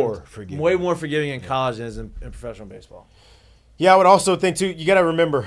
So as the vast majority of college pitching is called from the dugout by the coach. Trevor calls his own games, and he calls them on the mound. So he sees things a little bit different. He's got a different vantage point than a college coach would have. So him doing it and calling the game the way he calls it and giving the signals to the catcher the way he does is a little bit different because he's just seeing something a little bit different from what they're seeing. Right. Ask Eminem. The Fonz. What stadium have you played in the past that had the best facilities all around? Yankee Stadium. Have not been to that one. Houston was good, really good. Mm-hmm. I think that's a good one. It's a little. Oh. It's a hair outdated. Oh my God. In the clubhouse, but Houston was good. Yeah. Houston's good. Yeah, Houston's not bad. Yeah. Yankees is, as you would imagine, right? This is a new Yankee Stadium, so new. AC in the dugouts. I've also never been through it. I mean, I'm sorry, I've never played in it, but I've been through the entire stadium before it actually opened and it was already finished. But Texas's field too is something crazy. So I haven't been. I've been in watching as a game, but I haven't I've been through the entire. It's something serious. But heaters, AC in the dugouts. So they have vents in the dugouts at Yankee Stadium. Awesome. Bidet. No bidets. Locker room is very big. In the dugout? You have a weight room. The kitchen is kitchen first class. I mean, 5 booms. you get lobster, Frankie's you booze. get steak. You go and tell the guy behind that whatever you want, you have a pasta bar. Whatever you want, they can make, and they are good at it. And As that's just the as the visiting visitor, side. but as the visitor, Yeah, that's too, just the so, visiting yeah. side. You have, I think this is pretty cool. I mean, it's first class in New York. You bring like family or friends, and you give them field passes like before the game for batting practice. They get escorted by an usher all the way down to the field. Most teams don't do that. Pretty awesome. Anyway, yes. Next. I still do have as much as y'all said Texas and the new stadium, I do have always have a soft spot for the old ballpark in Arlington. I feel like that I would love look the ballpark better. in Arlington. It's hot as shit aesthetically over there. looks It's more, very hot. yeah, but it It looks was more hot like as shit baseball over than they're playing in a You garage. can't have an open dome stadium. Boy, in it was Texas, when though. I tell you, boy, Hot as hell. Woo-wee. Them summers was hot. You boy. think if you think you were hot, imagine being Josh Hamilton and going through Nice. the coke sweats out there, like, oh, I don't feel great. Crazy. And Yeah, hot just- playing center field. Yeah, not good. Not good. I'll Skip it I'd like up. to see Rizzo. go. Roosevelt I'd like to see Historia, the history pony. What's it going to take for the Saints organization to get rid of Loomis and Allen? When will enough be enough? We're doom and gloom over here, huh? Yeah, listen to me. I don't know about the Loomis thing because he's been there for a long time. Right, yeah. And Loomis has been a part of a lot of success. Yeah. I don't really think that's somebody He's you're the looking to get de rid of. facto owner. Right. So like I don't know if Loomis is going anywhere, but I think You need him to because he's a jackass. Dennis Allen. They're tied at the hip. do I not think they're I'll tied. be honest with you. I think Dennis makes it through the year and or the vast majority of the year if he can make it through this week. This week, I do think this is just me. I haven't heard anything. Nobody's told me anything. But when you are facing a team who sat their second year first overall quarterback, and then weeks later they said, you know what, let's start him again, and he lost that game, and now this will be his second game back starting, and now you're getting your starting quarterback back, supposedly so far. If you lose this game, and they are pretty much widespread the worst team in the league, if you lose this game, I think this could be the straw that breaks the camel's back. But I do think even a 6-0 win, you're fine. Derek Carr says here, Carr set for return, says he's no savior. Only Jesus Christ. Did he really fucking say No, that? no, Oh, God. That But he wouldn't did say he's surprise no me at all. he Yeah. did say he's no savior. Such a Keep going. Next. cringeworthy human Next. being. Ask him and him. I'm going to read this verbatim, and you had a good job of kind of taking it where it was supposed to go earlier when we did this pre-show, but I'm going to go just straight from the Fonz's mouth. Ask him and him. How did the LSU fan base go from last year? Holy shit. If our defense should just get some stops to now our defense get some stops, It's like a robot. and our offense has one struggle game, and everybody wants to jump off the bridge. Okay, so basically what he is saying is, how did our fan base go from last year, our offense being really good, to holy shit, if our defense could just make some stops, we would be in the playoffs, to, okay, our offense has been good, our defense has been better, our offense has been good, and had one slip-up game, and now everybody wants to jump off a cliff. He's basically saying, why is our fan base so volatile and irrational, is what it seems like. And because they're fans, right? We've talked about this. They're called fans for a reason. They are very passionate about their team, that's what makes LSU so great. But to your point, Fonz, yes, I believe that we all need to relax, right? Take a step back, take a deep breath. Yeah, the offense wasn't as sharp as we have come to expect, but they weren't god-awful. They made some mistakes. They're going to be fine. It's the running game that you need to figure out, and it's the adjustments that they didn't make on the defensive side. They had over 400 yards, I believe, closer to 450 total yards offensively in the game. If you look at it from that standpoint, I don't think anybody would sit here and say, oh, my God, our offense lost us a game. The turnovers lost us a game. But turnovers came from a very unexperienced quarterback, right? This is his 9th, going to be his 10th start in his career. When you have that few starts, sooner or later you're going to lay an egg. It happens. It laid an egg in a big spot right here, but it didn't kill your season. So you would hope he can learn from that egg, which coach's son sat behind another quarterback, watched for a while, is not a young kid. You would hope that he's able to kind of get over that hump a little bit, or over that downfall game a little bit quicker. You need him to start playing better, and obviously it's a no-lose situation headed forward, but I knew it was coming. Whether it happened in a win or in a loss, and you damn near was in a situation where maybe you could have won had you prepared for what they were doing offensively, but you knew it was going to happen, and it happened. Where do you put his probability of coming back to school? 50-50 right now. Yeah. I thought before if he had if They he make a goes- deep run, it's going to go up. I thought if he like continued what he was doing, if he still can continue and shoot up, but like A&M and did what he did in the first half of the entire game, I think. I wish we had the resources to pull over the past 20 years, or say since the year 2000, quarterbacks that have gotten 50-plus starts in college, like what they look like in the NFL, and people that are under 20-plus starts in college, what they look like in the NFL. I wish we had the resources to pull that right now. What did I say? I think there was they said like the magic number is like 26 starts they like to see. Something like that. Is But what and they I say said, 50 plus, like there isn't many that's even gotten to that number. But I'd love to see who they are and what they're doing in the NFL and all that stuff. Jaden's one of them, by the way. Jaden's one. I would imagine Peyton is one. Bo Nix is probably one. Bo Nix is one. Tebow is one probably. Cam Rising. Yeah, but he's not in the NFL though, but he's probably one. Tim Tebow is probably. I don't know if he's one. He's been hurt a lot too, so Palmer. Max Johnson was one. Max is not one. I don't think Max was one. Guarantee you Max is one. Max has been in college a long time, but as much as he's been hurt and or benched, he's not one. Promise you he's not. I don't think he's even. He might not even be halfway there. Before you get to the next question, I gotta pose a question to you.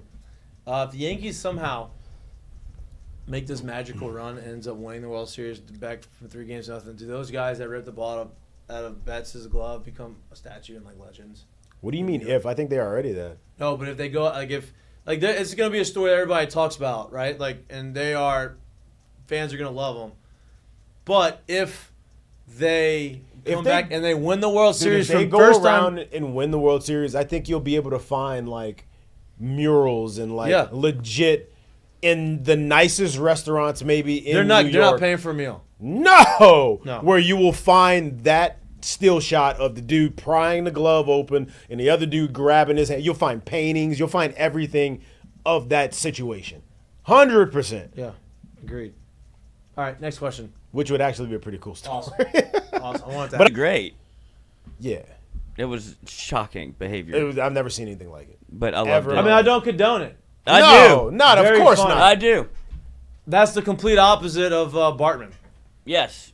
I mean, Bartman's life is ruined. I mean, that's no different than going to a basketball game, sitting courtside, and they swing one to the corner, and you just shoot run a three. in, grab that thing, and go back down and shoot it later, but act like you're part of the game. Like they basically did that. That's like if you are, I guess the comparison, if the ball is about to go out of bounds, you're trying to save it, and you're on courtside, and you're trying to fight for the ball. You go rip it out. Trying to get a jump ball. And you try to get a jump ball. You get a call. Hey! Like, that's no different than, like, you literally thought you were in uniform as a part of the team. Yeah. I've never seen that before. It was great. My man had the double chin, double fist, jaws of life going to pry the glove open. Wow, that's a wild stat. Billy Gill on Levitard show, he said the away grays, and he goes, oh, no, pinstripes tomorrow. That man earned his pinstripes. But he really thought, like, he thought he was part of the game, like as if there would be no cameras there to see what he was doing. He thought this is the right move. I'm willing to He bet. wasn't going to stop until he got that ball out. And I'm willing to bet he wasn't sober. No. He was all the way on the cruise at that point. I don't know if I'm willing to bet he had a few. Hey, he was on it goes all the way to the My top. guy was on a banana boat at that time. I can tell you that. He was out there. Right back to the bar. Yeah, Gotta go. And they let him in for free, and they gave him free drinks the rest of the night, probably.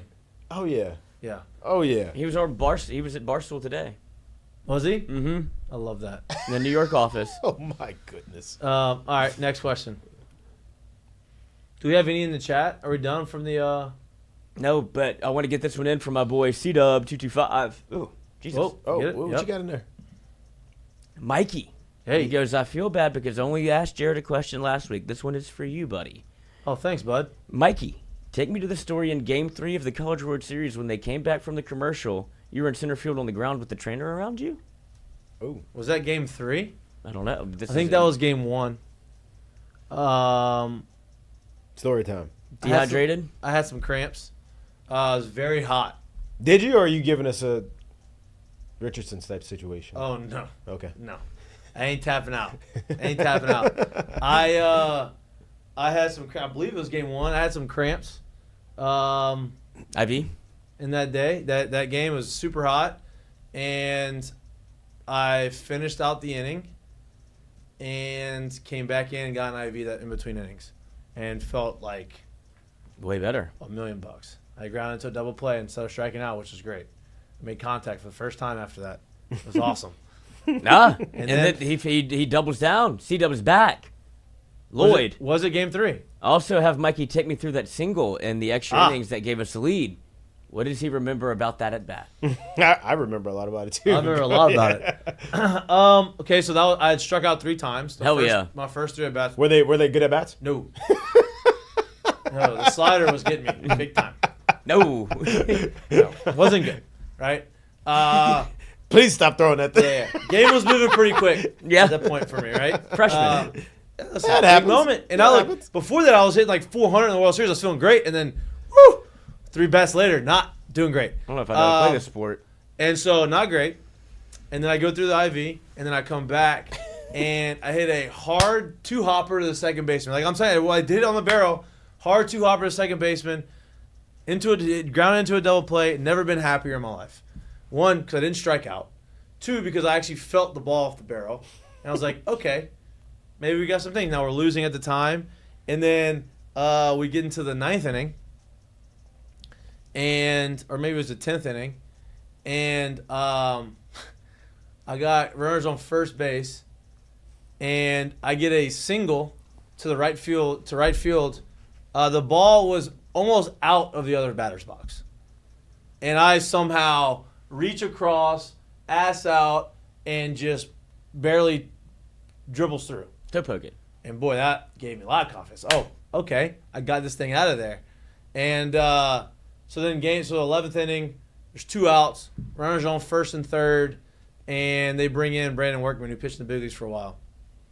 And at this point, I'm trying to slow everything down, calm myself down, and be like, all right, I got just put the ball, just hit a single, right? Don't try to do too much.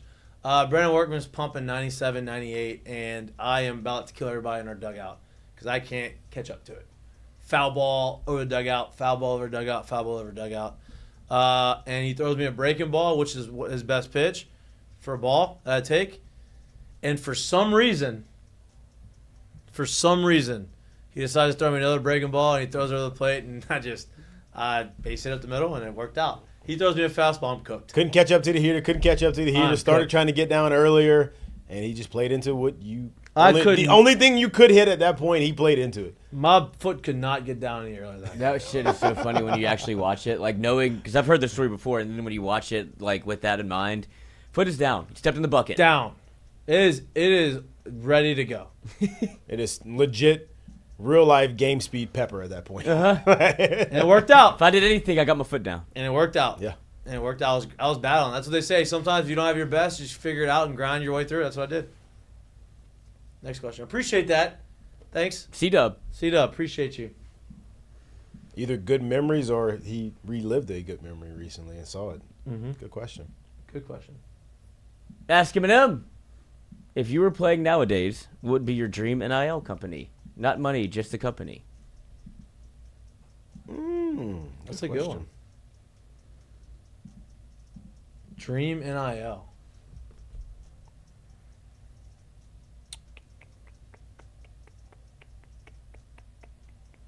I mean, that's hard. There's a bunch of like. Honestly, man, I would have to say either some kind of clothing company, probably sports like athleisure, like something like that, or like food, simply because that's stuff you would spend a lot of money on, but that I would no longer have to spend money on.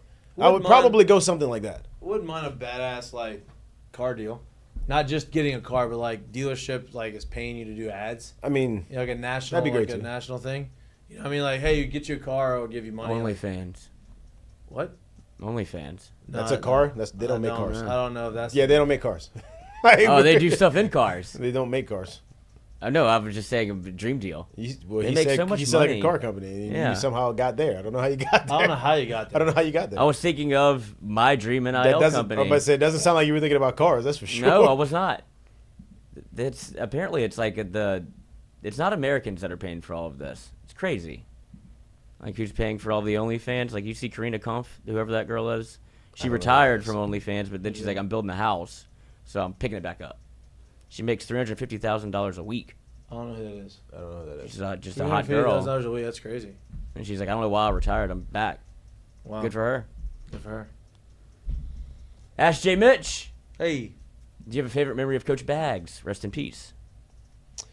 Man, he was always smiles. He was loud. He was not in your face, but he always brought good energy when he was around, man. And he was one of them dudes. He would always talk to you. He was a close talker. He was right here with you. He was just infectious with the energy when he would come around. And I firmly remember that as much as he was around. And that was one of the biggest things about him.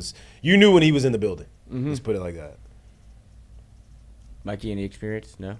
With? Baggs.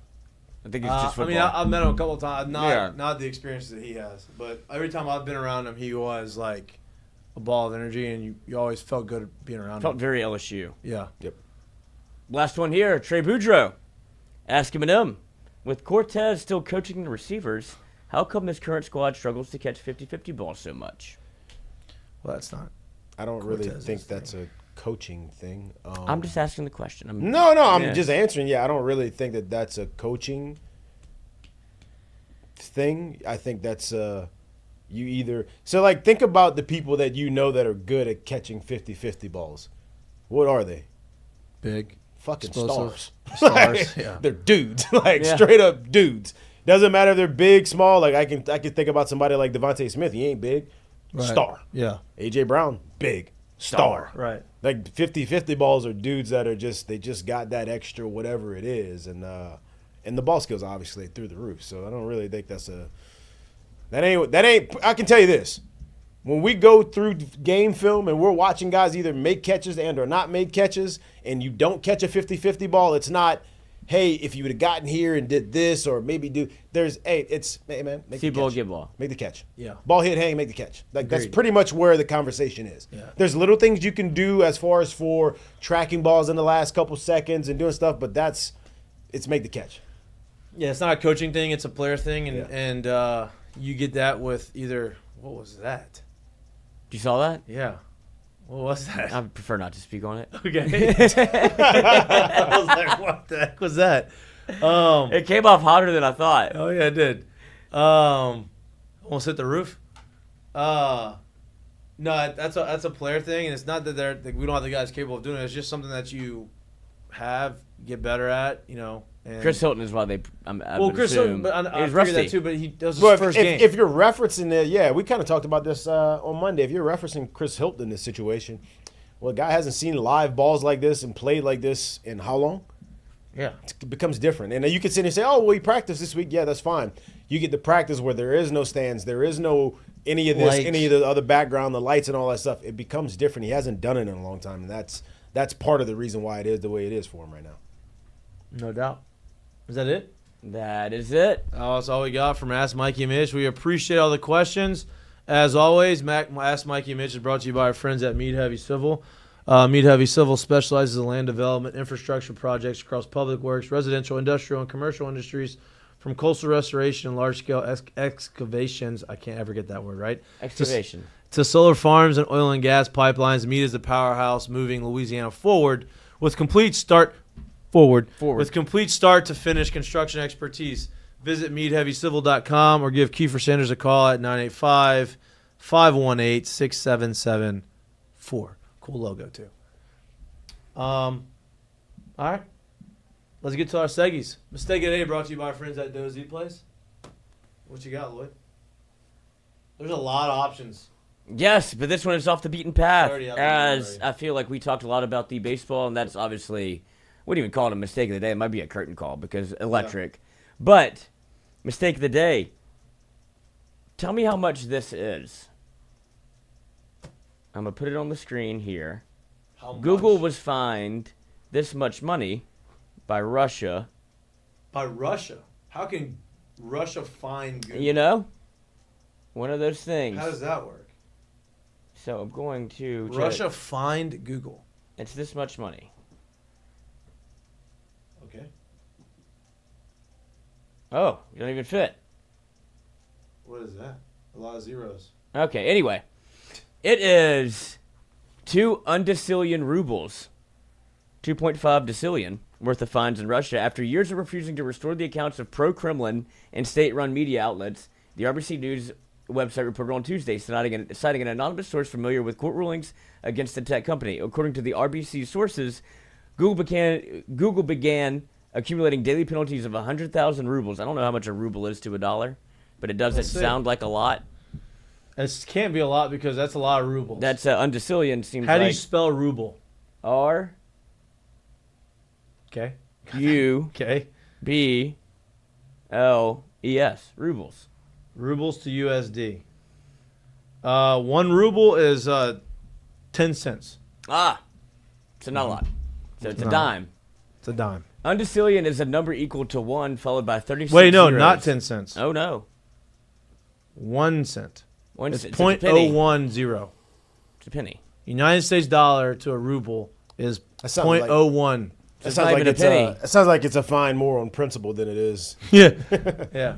We're gonna sign you a bunch of we're gonna fine you a bunch of pennies. Undecillion is a number equal to 1 followed by 36 zeros. Google, whose parent company Alphabet, reported a revenue of more than $307 billion in 2023.